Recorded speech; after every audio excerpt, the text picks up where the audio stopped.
مساء الخير. معاكم الدكتورة علا. بتسأل كتير جدا عن دخول فصل الشتاء والبرد والانفلونزا والتهاب الحنجرة والزور. في عشب حلو جدا وآمن وفعال زي اللي هو الروزميري أو حصى اللبان أو إكليل الجبل، كله مسمى لنفس العشب.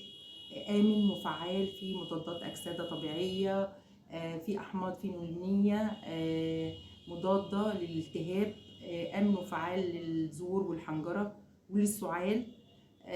نقدر نجيبه من أي مصدر موثوق فيه، سواء عطار أو سوبر ماركت كبير. نقدر ناخده الصبح على الريق، بالليل قبل النوم. شكرا لكم.